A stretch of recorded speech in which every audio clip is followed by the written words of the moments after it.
Baik ya,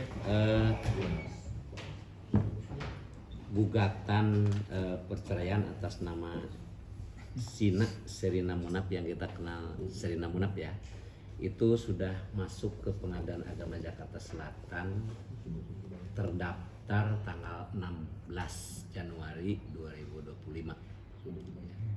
Jadi 2 hari yang lalu berarti ya, udah masuk, kemudian sudah ditentukan jadwal sidangnya ya. Kalau di sistem informasi penelusuran perkara sudah ada. Jadi ketika perkara masuk kemudian ditunjuk siapa majelis hakimnya, kemudian ditentukan hari sidangnya. Insya Allah persidangan yang pertamanya hari Kamis tanggal 30 Januari ya. Jadi pertanyaan dari media berkaitan dengan apa perkara yang sudah terdaftar atau tidak sudah terjawab ya. Jadi seperti itu. Jadi artinya silakan diikuti perkembangannya. Kami Pengadilan Agama sudah menerima gugatan tersebut ya. Adapun informasi yang dapat disampaikan adalah hanya sebatas baru terdaftar gitu ya. Karena kalau kaitan dengan apa yang digugatnya segala macam nanti lihat perkembangannya di persidangan. Dan Register itu termasuk nomor perkaranya, Pak? baik. Register nomor Oh, perkaranya. ada, sudah daftar. Nomor 325 PDT-G 2025 PA Jakarta Selatan ya. Jadi kalau suratnya itu tertanggal 14 ya, 14 Januari baru didaftar atau terdaftar di Pengadilan Jakarta Selatan tanggal 16. Yang Ya. mendaftarkannya Sherina sendiri atau diwakili oleh kuasa hukum?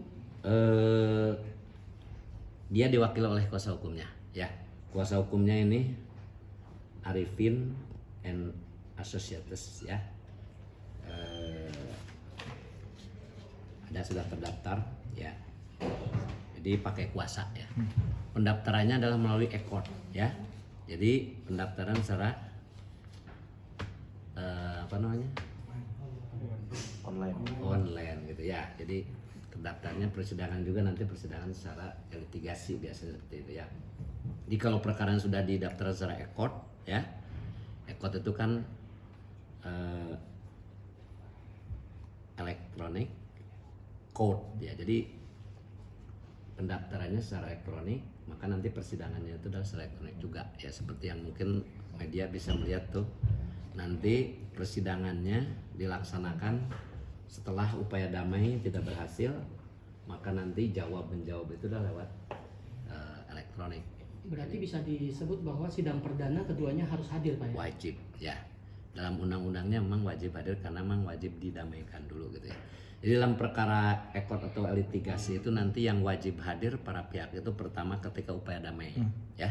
Karena wajib didamaikan menurut undang-undang.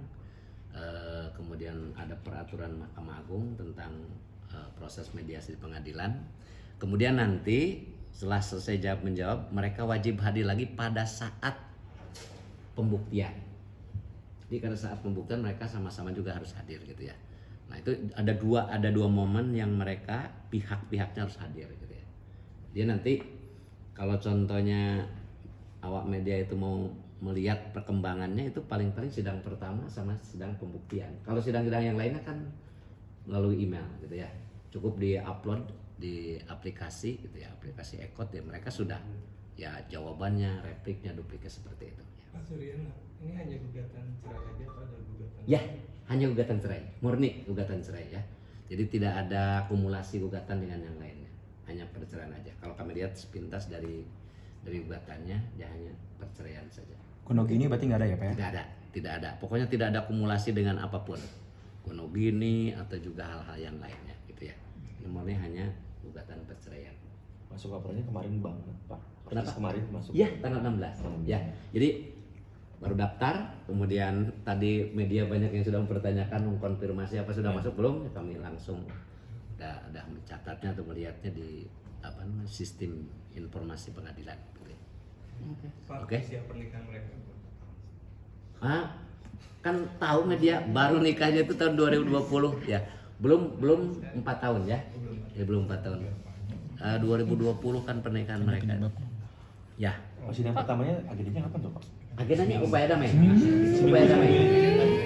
Tanggal 30 berarti 2 minggu ya. Iya. Sidang pertama itu biasanya agendanya agenda untuk upaya damai. Kalau para pihak dua-duanya hadir, maka langsung upaya damai. Iya. Mereka diperintahkan didamaikan dulu oleh majelis hakim, kemudian nanti juga diperintahkan untuk melakukan mediasi dengan mediator. Ya, kalau semuanya datang. Tapi kalau contohnya belum datang, terus salah satu pihak biasanya majelis hakim memerintahkan kepada para pihak atau melalui kuasanya untuk hadir pada sidang berikutnya, tujuannya untuk mediasi. Itu kan wajib hukumnya. Iya. Ya. Oke, Pak. Pak. Pak, kalau alasannya Pak, alasan yang disampaikan ada mungkin? Alasannya belum boleh disampaikan di sini karena perlu pembuktian nanti kan. Jadi ini sifatnya rahasia dan juga nanti sidangnya tertutup untuk umum. Jadi kami belum boleh. Itu termasuk pokok perkara. Tapi kami yakin para awak media pasti tahu kenapa sampai perkara yang diajukan. Tahulah kesibukan mereka ya dengan kerjanya masing-masing. Ya. Pak, kalau dari alamat apakah udah terpisah rumahnya? Oh sudah terpisah ya. Alamat sudah terpisah. Ini kalau penggugat ini beralamat di apa namanya di Kebayoran Lama. Kemudian kalau tergugat alamatnya itu di Serpong, Tangerang. Dipisah rumah berarti Pak ya? Ya, ya lihat dari ini ya. Oke ya. Bapak siapa ya? Ada mau nanya lagi teman-teman? Cukup. Baik Bapak, Oke, ya. terima Ya, kasih. ya, sama-sama ya. Oke ya. Sehat-sehat.